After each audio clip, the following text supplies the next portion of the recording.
l'historien est confronté à un certain nombre de pièges, notamment lorsque c'est un historien de l'astrologie. Pourquoi spécialement de l'astrologie? Parce que l'astrologie est une discipline qui relève à la fois des sciences exactes, quant à ses fondements, quant à ses sources, et bien entendu qui relève de la dimension en quelque sorte artistico-technique qui est liée aux besoins d'une société donnée. La tentation est toujours grande, et malheureusement un certain nombre de nos astrologues ont cédé à cette tentation, et personne ne peut complètement y échapper, de projeter sur l'astrologie d'il y a 5000 ans les connaissances et les données dont nous disposons aujourd'hui. Et moi-même, je me suis laissé embarquer dans ce genre de délire, si on peut dire, lorsque, récemment encore, j'ai souligné le fait qu'il n'y avait pas 4 saisons, mais 2.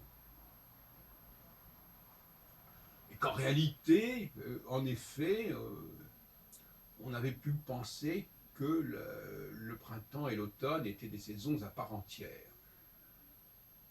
Mais cette approche, qu'on pourrait qualifier d'hypercritique, ne va-t-elle pas trop loin? Ne projette-t-elle pas sur nos prédécesseurs des préoccupations et des connaissances qui ne sont pas appropriées, qui ne sont pas pertinentes?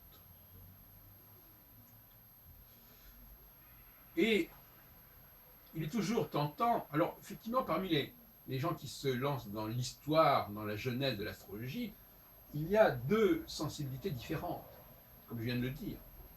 Il y a ceux qui s'appuient surtout sur les données scientifiques au sens de la science dure, c'est-à-dire ce qu'on sait réellement du mouvement des planètes, ce qu'on sait réellement des différents types d'astres, ce qu'on sait réellement du cycle des saisons, ce qu'on sait réellement de l'origine de la lumière, des astres, etc. Tout ça, on peut le projeter et on va se constituer ainsi une astrologie en accord avec nos connaissances actuelles, mais totalement décalée par rapport à ce qu'elle a pu être il y a plusieurs milliers d'années. Et puis il y a une autre sensibilité qui également comporte ses excès et qui est celle qui va passer par le symbolisme, comme on dit, c'est-à-dire qui va accorder de l'importance aux représentations qui ont pu exister à un moment donné. Et là aussi, il y a des choses trappes, il y a des pièges, parce que ce symbolisme zodiacal, ce symbolisme mythologique, notamment en rapport avec les planètes, euh, qu'est-ce qu'il vaut véritablement? Jusqu'à quel point faut-il lui accorder de l'importance? Et surtout, jusqu'à quel point l'astrologie en a-t-elle été imprégnée dans son histoire? Alors qu'elle ait été imprégnée dans son histoire à un moment donné, ça c'est une évidence. Mais qu'elle ait été dans son processus de constitution, c'est-à-dire de structuration initiale, c'est une toute autre affaire. Et moi-même j'ai montré là aussi que effectivement il y a eu une époque où l'astronomie a utilisé des noms de dieux, l'astronomie j'entends bien, n'est-ce pas? Elle a utilisé des noms de dieux, elle a utilisé des classifications des mois, de l'année, en rapport avec les saisons, etc., etc. Et selon moi, ça a été une utilisation purement de commodité pour désigner les choses. Quand il y a des tas de facteurs, il faut bien les distinguer les uns des autres. aussi bien dans l'espace que dans le temps. Donc il faut bien leur donner des noms. De là à considérer que ces noms ont fait sens pour les anciens astrologues, c'est exagéré, c'est abusif. Bien entendu, si on remonte à quelques siècles, il est clair que ça a joué un certain rôle. Mais pas tant que ça. Ce n'est pas si ancien que cela que le fait d'avoir considéré que le nom des signes zodiacaux et que le nom des planètes était un élément une information importante. C'est surtout, en fin de compte, au XXe siècle que cela s'est produit, cette mode. Donc finalement, voyez-vous, nous allons de Carré dans Scylla, nous sommes pris entre deux tentations qui l'une et l'autre font problème, surinvestir le savoir astronomique contemporain et surinvestir un symbolisme bien entendu plus ancien, mais dont on ne sait pas très bien d'où il sort, pourquoi il est là et qu'est-ce qu'il a à voir avec l'astrologie. Alors que les astrologues aient été fascinés doublement par l'astronomie, à la fois par sa dimension scientifique, qui est le fait de découvrir de nouvelles planètes, par exemple, ou des astéroïdes, ou de voir les choses d'une manière un petit peu différente concernant les rapports entre planètes et étoiles fixes, par exemple. Mais d'autre côté, fasciné par l'astronomie, du fait qu'elle utilise un langage mythologico-symbolique.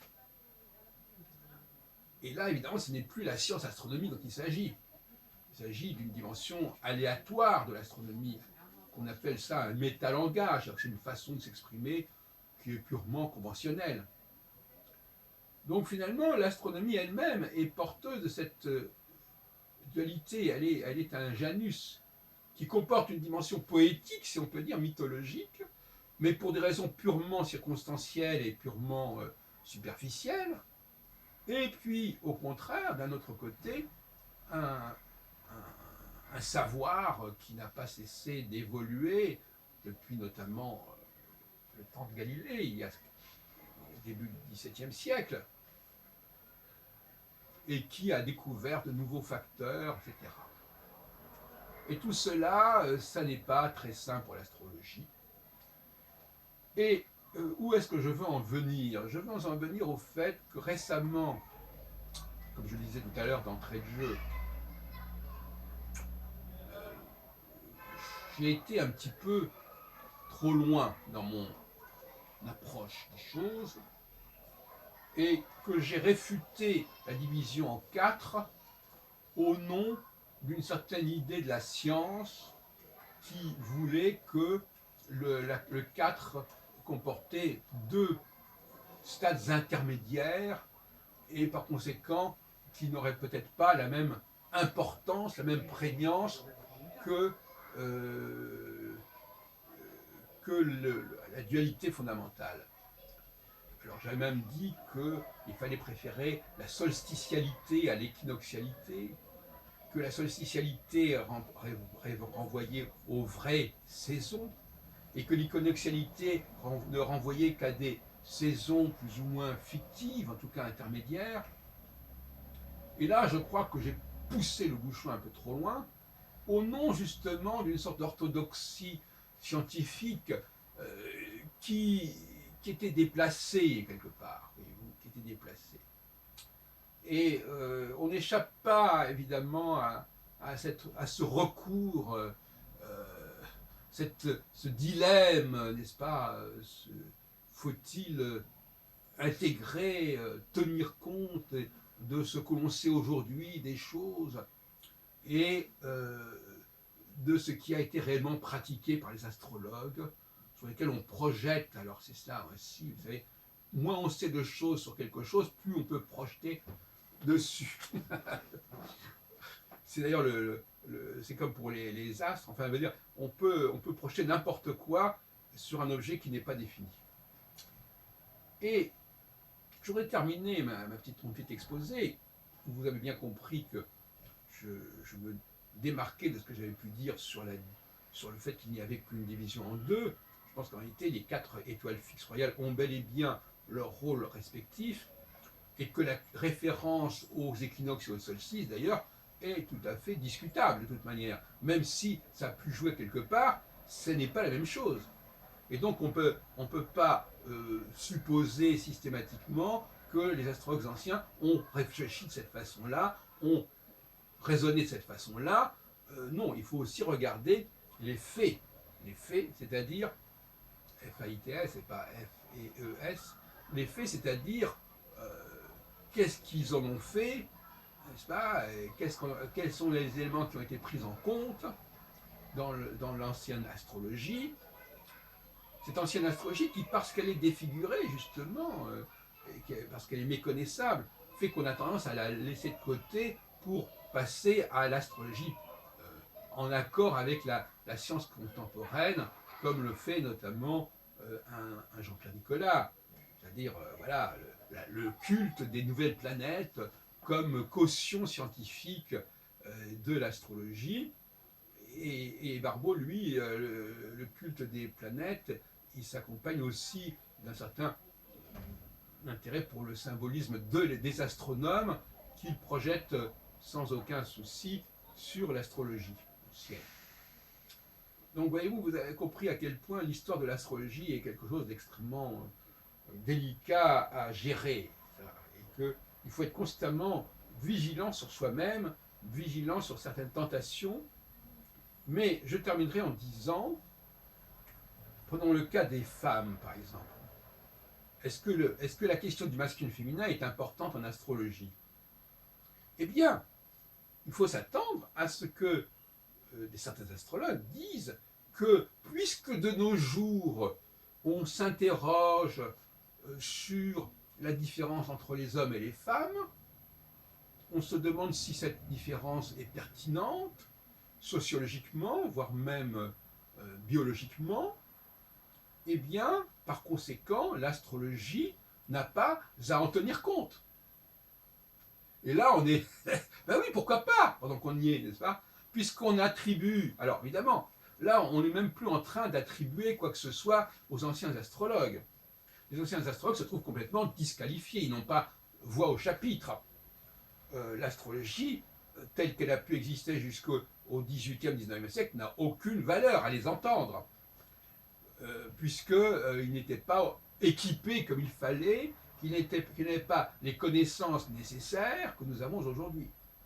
Et donc, une certaine apologétique de l'astrologie, c'est-à-dire une façon d'argumenter avec les anti-astrologues, aura consisté à dire oh ben nous, vous savez, nous on n'est pas, on se démarque, on se désolidarise de nos ancêtres qui ne savaient pas des choses, qui ignoraient des choses, et par conséquent, oui, eh on se déleste de toute cette astrologie ancienne et on bâtit une philosophie de l'astrologie actuelle, n'est-ce pas? On reprend les choses à zéro, on fait table rase du passé et on reconstruit l'astrologie comme le fait Jean-Pierre Nicolas, et ce qui a donné lieu à son ouvrage Pour une astrologie moderne, paru il y a 40 ans aux éditions du Seuil.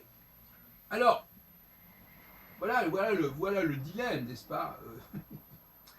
Soit on reconnaît que l'astrologie s'ancre dans l'histoire de l'humanité, dans l'histoire des sociétés humaines, et qu'elle étudie des phénomènes propres à toutes les sociétés humaines depuis des millénaires, à savoir notamment la lutte entre le peuple et ceux qui le gouvernent, ou bien alors on fait table rase de tout cela et on dit voilà, reprenons les choses à zéro et rebâtissons une astrologie digne des exigences de la science astronomique actuelle, puisque effectivement, au début du XIXe siècle, notamment en Angleterre, il y a eu un courant anti-astrologique chez les astronomes et même chez certains astrologues contre cette tradition astrologique insuffisante, ignorante et qui n'avait pas une grande crédibilité pour elle.